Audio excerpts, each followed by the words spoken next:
Hi, it's Christine Hart. Welcome to Saturday Night Live. I'm your host, Christine Hart, coming in live from London with my co-host, Brian Barrot, coming in live from, where are you from, right? Where are you right now, Brian?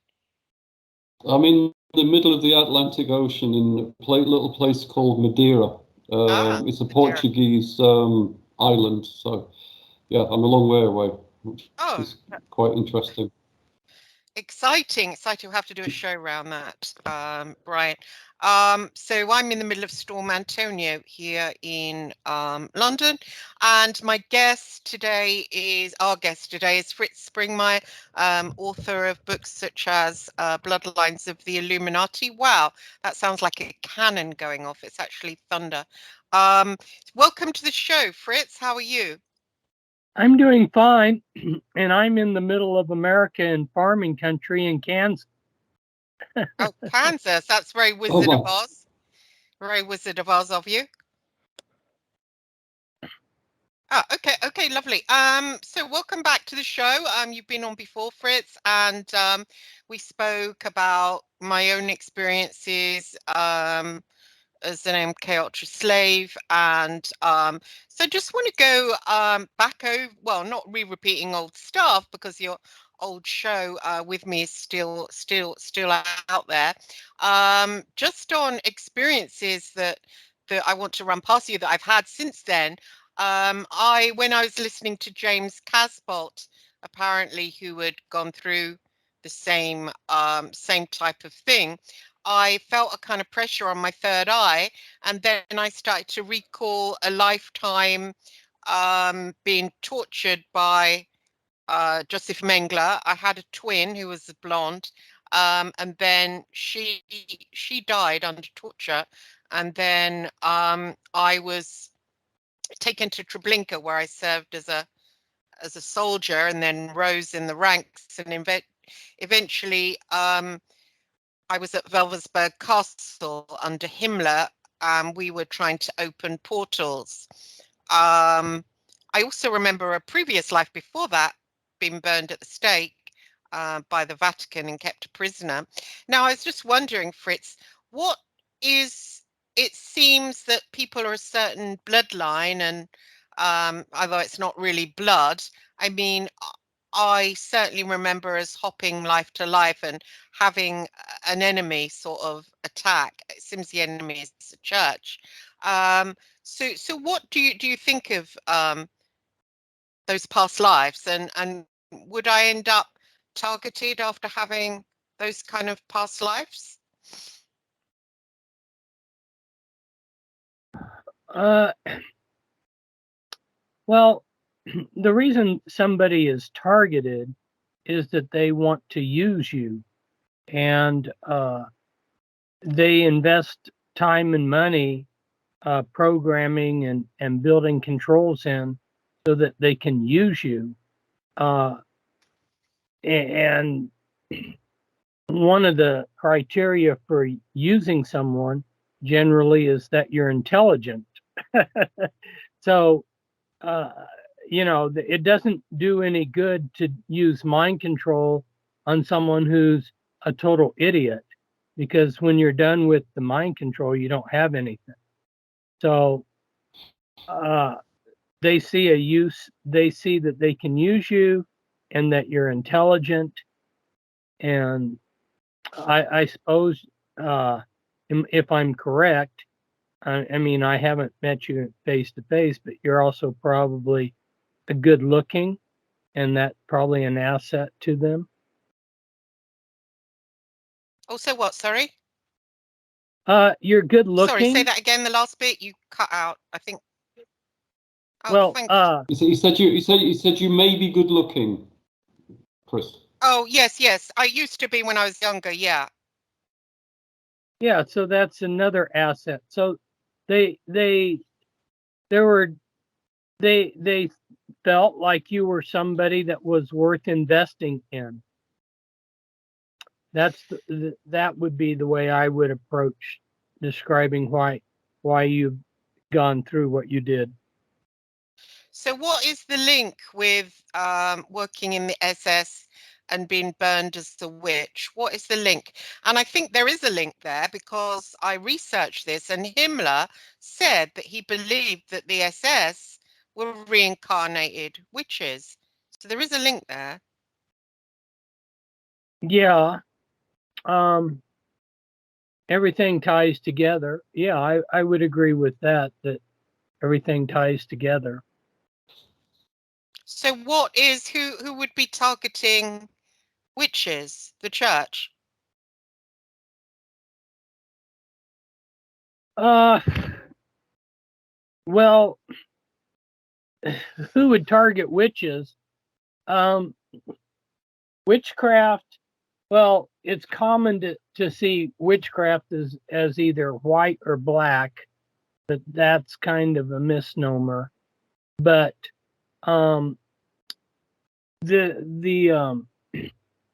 Illuminati worked through occult groups, and if you were to go to these coven meetings, you would see some covens that say, well, we only do good magic and we love nature and so forth like this. And this is where the trauma-based mind control that creates multiple personalities can shine. Is you can have someone who's a white witch, but at other times of the week or month, they can do dark things. So this thing kind of defies slapping labels on it. So one of the popular things that people do is they say, well, it's the Catholic Church. The Catholic Church is behind everything. Well, that isn't true. Right. You know, or then there's some people that say it's the Muslims. Everything is the Muslims. They're the ones that we have to watch out for. You can't slap labels on it. It's what you have is the military is referring to what's going on as an oligarch war. Well, oligarch just means the people that control and rule things. So that's a nice term. That's probably easier to throw around than I use the term Illuminati, because that's what I've researched and I know that organization very well. But at the top you have these oligarchs, these power brokers, and of course once you get to know things at the level I do, you realize that they're Illuminati members, but they'll work through any front.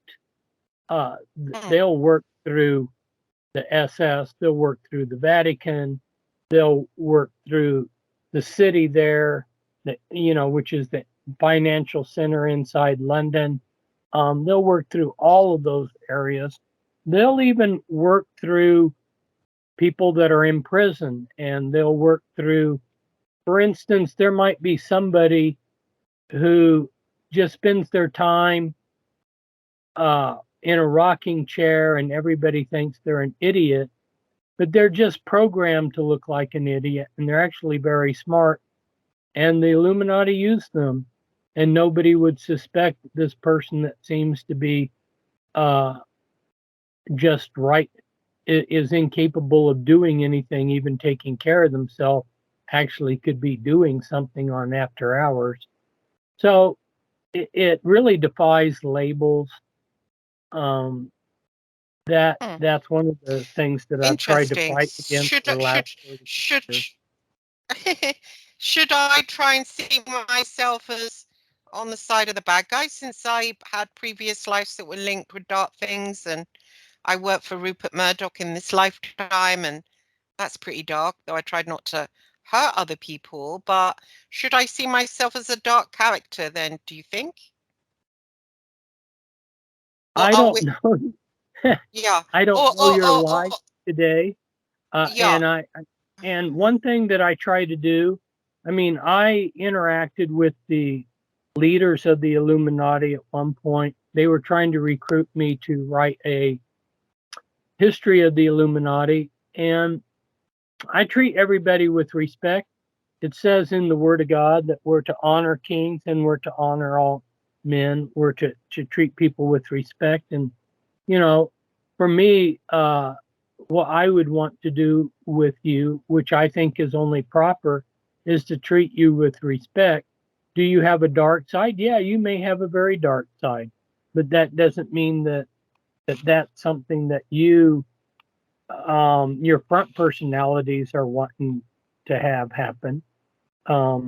That's just the danger of this mind control, is what you see on the surface is not what you get, because they can have alter personalities that are dissociated from the front of the mind, from the part of the mind that holds the body every day, and they can use those for evil purposes.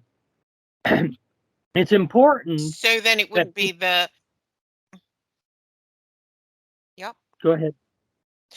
So the person who'd had that done on them, it wouldn't be their fault if they were evil in some way, right? Yes, exactly. You're catching my drift. Is that they've had no say. Their willpower's been stripped of me. On the flip side, those people that are seeing all of this, you know, one of our problems that we're facing today is people have these walls of fear that are preventing them from admitting that evil exists and then from doing something about it. And there's, go ahead. Do you think that to do that, they have to admit their own evil and then try and reveal it from that? Because everybody clamors to say they're good, don't they, really? And the human condition is probably one of sin. Exactly. We all need to see reality for what it is. And that's what Christ's message was, is he wanted everybody to see that they're a sinner and then see what they could do to change their lives around and start doing good. So yeah, exactly. So we can only start with ourselves, and that's a big enough project right there. You know, people are told to think positive, and and the world tries to get them to live in this bubble where evil doesn't exist. But unfortunately, as you've bumped into in your life, there is enormous evil out there, and they're able to do enormously horrendous things to young girls and young boys, little boys and little girls, including programming them. Yeah. Interestingly, now there's people in the truth movement that are doing MK Ultra deprogramming, like Sarah Adams is doing a deprogramming thing. There was a girl, Lilia, who did it last week, but then Sarah has done it where she channels ET and they come through and then come into your mind. I went through it and experienced it. It was quite interesting. This man with long grey hair and very bright green eyes appeared in my mind's eye, told me I was from Aldebaran. What do you think of this kind of thing? Is it helpful to us, or? I would stay away from ETs. You know, one thing that I'm not well known for is my research on ETs, and I have written about them, but I've really been really low key, and people don't even know about that aspect of my research. But I point out to people that are familiar. What would you say